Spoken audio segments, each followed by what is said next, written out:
Hi there, and welcome to the second iteration of One Flew Over Cuckoo's Nest. We're covering pages 100 through 150.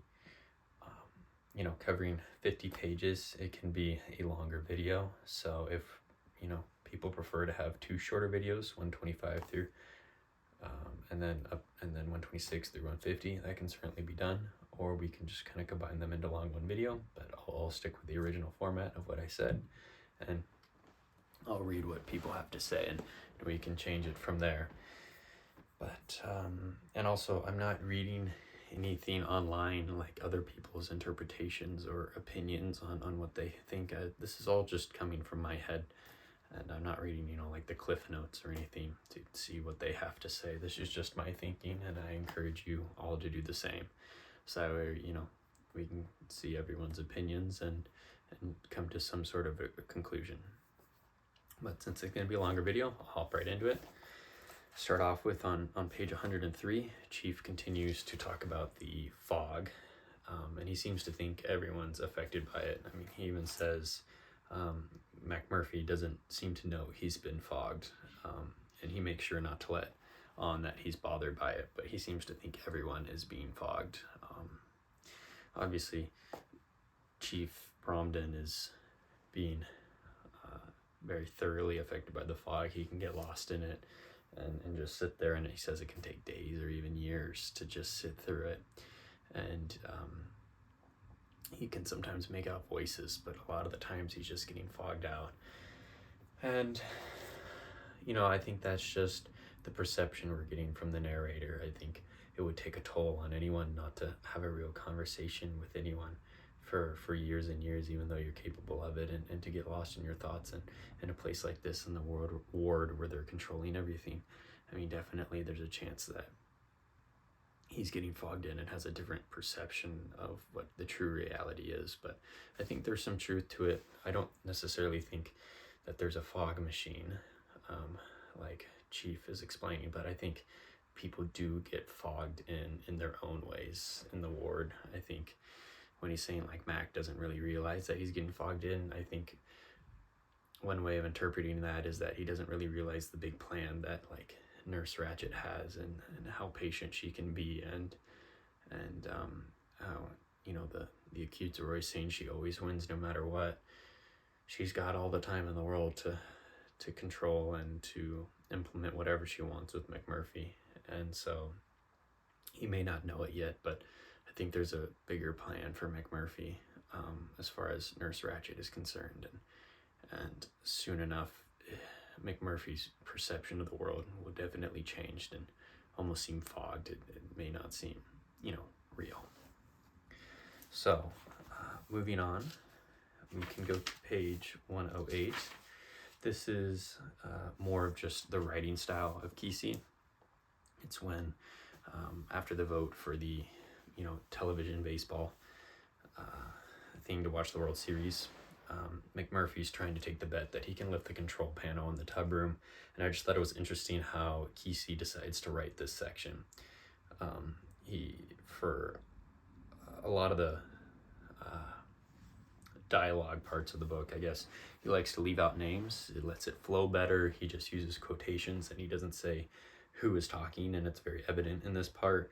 I guess if there's a third character introduced, he'll usually say who it is, but like in this section, like a third of the way down, it says, "Sure, Fredrickson says that's the same as you kicking your foot through the steel door at the front. What would be wrong with using the panel? It don't look nailed down." Now, by the use of language here, it don't look nailed down.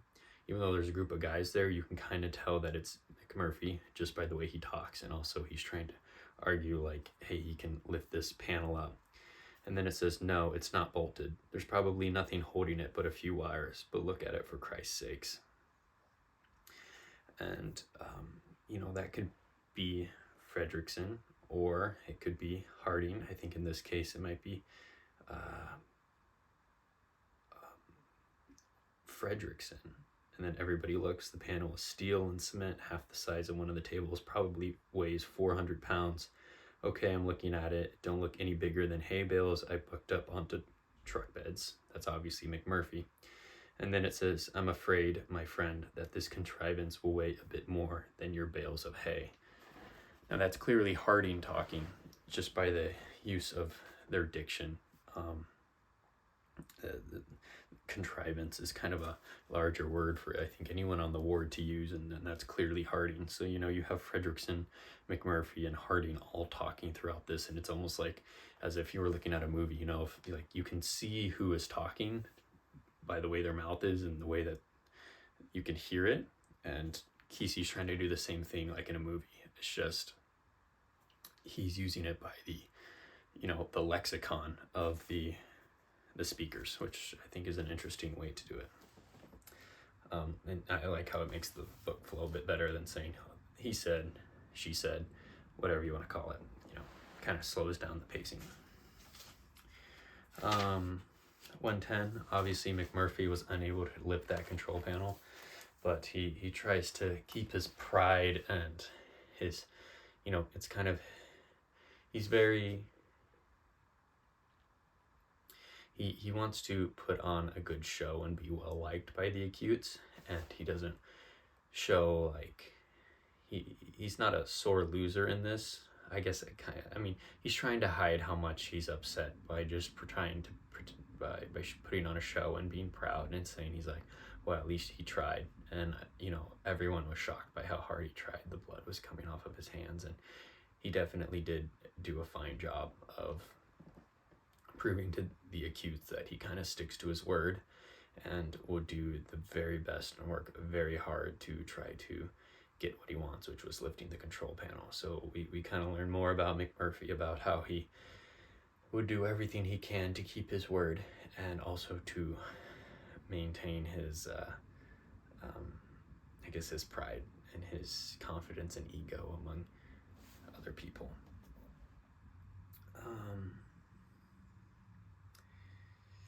Again, Chief continues to talk about the fog. He can even, we talked about in the previous video, how he can like see people's pasts, which I think is just something he picks up on by listening all the time. When you're listening about other people, you can either start to imagine, you know, what they were like in their past or how they got some way. Like you can get deep in thought about that rabbit hole, and something like you can even do that thought experiment with McMurphy. Like, was he always this talkative and rowdy as a kid, and what forced him to do that was, I guess, like one way is like maybe his parents weren't always there and he needed to make a quick buck to help feed himself or buy clothes or something. In order to do that, you had to be a good talker. I mean, who's gonna let like some 8-year-old do something, you know? But if you're 8-year-old as a good talker, you might be able to get some money that way.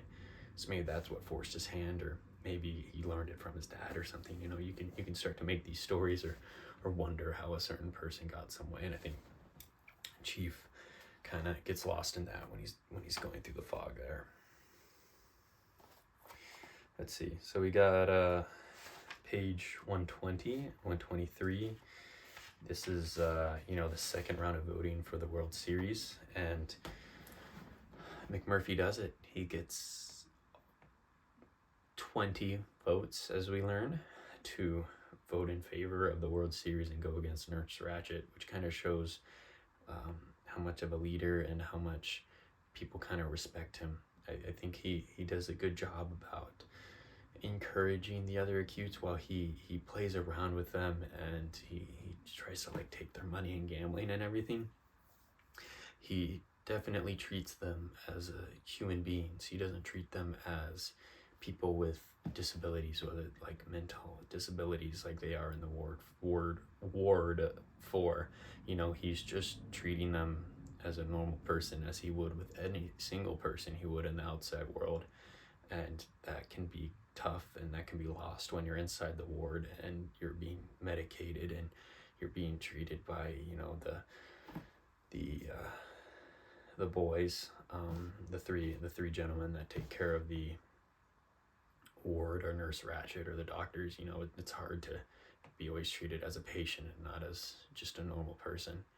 And I think he's gaining their respect through that, as well as Chief Bromden. You know, he says that McMurphy was raising his arm by wires. You know, he was lifting him out of the fog, and I think McMurphy is lifting him out of the fog because he's like he's one of the first times that he's fighting against the Combine, and he is trying to make everybody. I'd say he's doing a finer job of acclimating everyone to the real world than the nurses are and the doctors, because the real world isn't all you wake up at a certain time and like you can live your life like that, but life is unexpected and crazy, and it's not regimented like it is in the ward WARD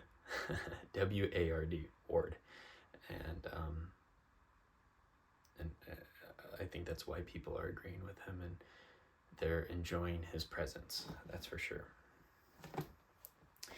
And yeah, McMurphy lifts Chief out of the fog just by the way he's been acting and his leadership style, and I think that's a great thing. I think a lot of people are being lifted out of their own versions of the fog because of McMurphy.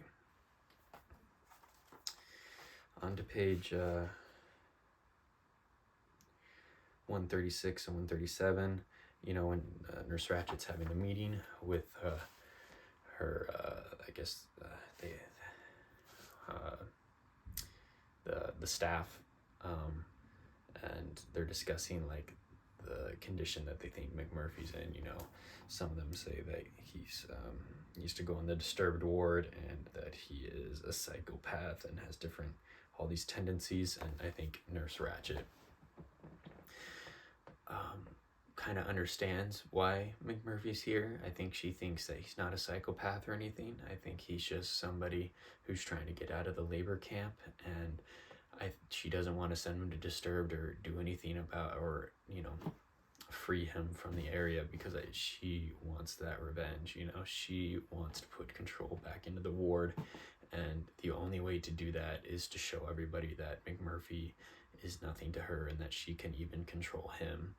And she wants to keep him on the ward so that way she can get revenge any way that's possible. And honestly, I feel like Nurse Ratchet's more showing, you know, psychopathic tendencies. With she doesn't really have regards for anyone else's feelings. She just kind of goes about the world so that way it can be her way and to benefit her, and so that way she can have that control. And, you know, she's gonna do anything to get revenge on McMurphy, and that's why she's going to keep him on there, and that's why she doesn't want to get rid of him until she gets that revenge. I guess page 139. I think these are some powerful lines.